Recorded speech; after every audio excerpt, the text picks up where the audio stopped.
Do I have your attention now? Aloha, my friend. Kali ini gua mau membahas soal Arema, di mana akhirnya Almeida keluar dari kursi pelatih Arema setelah sekian waktu. Tagar Almeida out terus berbunyi, meredam, berbunyi lagi, dan akhirnya benar-benar keluar. Nah, mari kita kilas balik. Apakah Almeida ini seperti apa selama dia melatih di Arema ya, dan apakah memang wajar dia untuk cabut dari Arema. Nah, memang kita harus berterima kasih lah sama Almeida karena dia udah memberikan satu trofi buat Arema, which is piala bergengsi, piala presiden, dan memang filosofi dia yang mengedepankan efektivitas dalam bermain, tidak perlu bermain cantik, tidak perlu main neko-neko, sangat cocok untuk main di mode turnamen seperti itu. Terima kasih banyak Almeida sudah memberikan trofi buat Arema. But still, this is Liga. Liga butuh konsistensi. Liga butuh jangka panjang, penampilan yang bagus. Tidak hanya cukup hanya menang, tapi butuh bermain bagus dan menang. Dan Almeida tidak bisa memberikan hal itu. Di bawah Almeida penampilan Arema sangat tidak konsisten sama sekali. Minggu ini bisa menang, minggu depan kalah, terus minggu depannya lagi menang, minggu depannya seri, kalah, gitu-gitu terus, sangat tidak konsisten. Dan dilihat dari gaya permainannya pun tidak bisa enak untuk dinikmati. Gue rasa kalian juga setuju sebagai penggemar Arema. Dan dilihat dari materi pemainnya pun Arema nggak jelek-jelek amat, kedalaman skuadnya lumayan untuk bisa bersaing di papan atas, tapi sayangnya sangat tidak konsisten di bawah Arema sehingga beliau harus keluar. Dan sudah menjadi 6 pelatih yang keluar dari Liga 1, liga paling keras seantero bumi. Nah, sekarang yang paling riskan itu adalah pertandingan di hari Minggu nanti. Akan ada partai besar melawan Persib di Kanjuruhan, dan kemungkinan besar kalaupun pelatih baru ditunjuk pasti gak akan langsung bisa nyetel karena butuh adaptasi. Kalaupun belum ada pelatih, mungkin FX Januar selaku asisten pelatih yang akan ambil alih dulu sementara. Nah, sekarang yang gue mau bahas itu titik poin utamanya adalah kira-kira calon pelatih seperti apa sih yang cocok buat Arema. Nah, kalau gue melihat Arema ini harus mempunyai pandangan yang sama seperti tim lainnya, tim besar lainnya kayak Persib dan Persija contohnya. Mereka sudah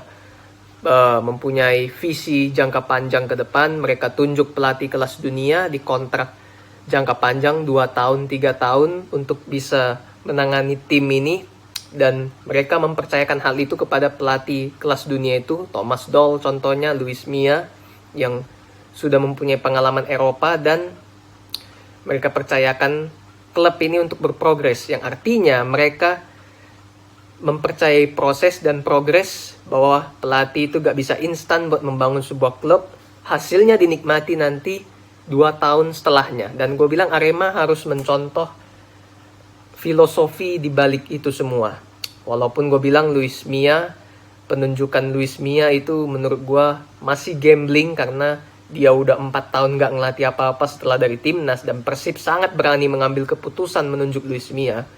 Ya gue bilang itu masih bisa diperdebatkan lah. Tapi kalau Thomas Doll, gue bilang Persija sangat bagus karena dia lulusan Jerman, dan terbukti permainan Persija seperti apa. Kalian juga nonton, sangat berubah total. Dan ya, gue bilang Arema harus mencontoh itu dulu pertama dari idenya, yaitu mencari pelatih yang mau menanamkan filosofi di Arema ini, sehingga tidak hanya menjadi batu loncatan buat karir dia untuk sebentar-sebentar pergi, sebentar-sebentar dipecat, terus gonta-ganti pelatih. Ya, Arema nggak akan kemana-mana kalau seperti itu. Jadi harus berubah mindsetnya. Nah, yang kedua adalah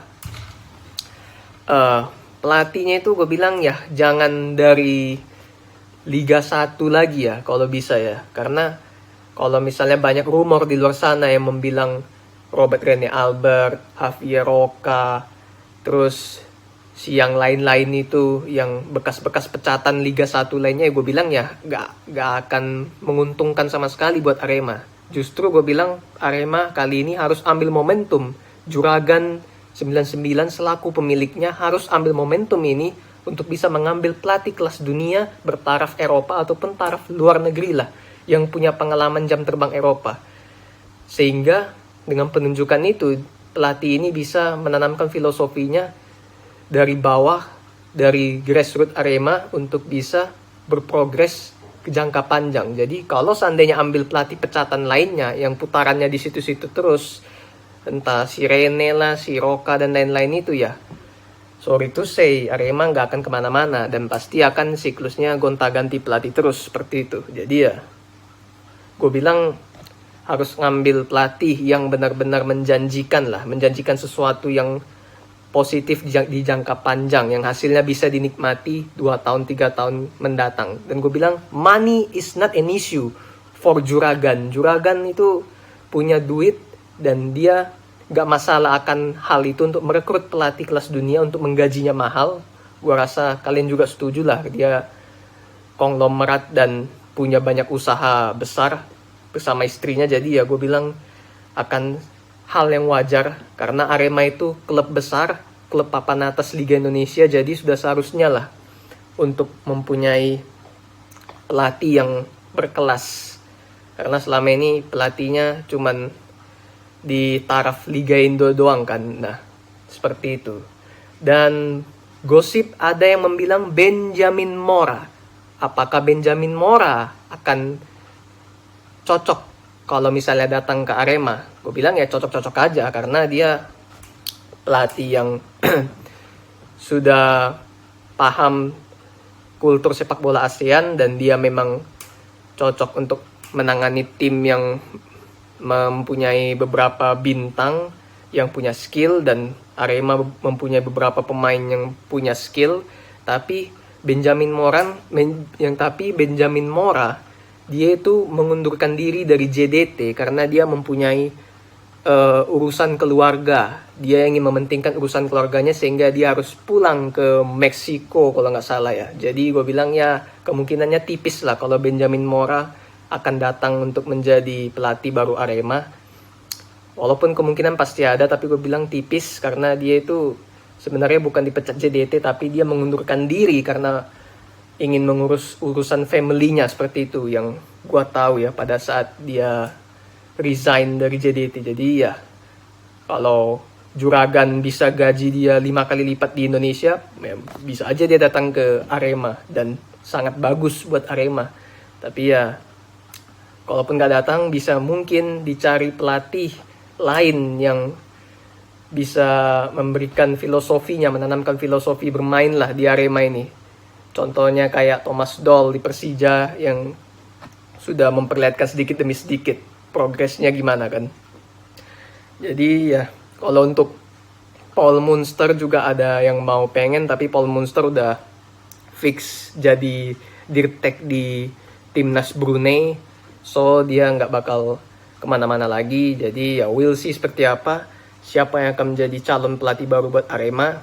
Kalau gue bilang kriterianya itu pertama, dia harus pelatih yang punya jam terbang di internasional, di Eropa kalau bisa, supaya dia bisa menanamkan filosofi bermain konsep dia di dalam tubuh Arema, supaya Arema ini bisa memetik hasilnya dalam jangka panjang, jadi nggak seputar jangka pendek doang.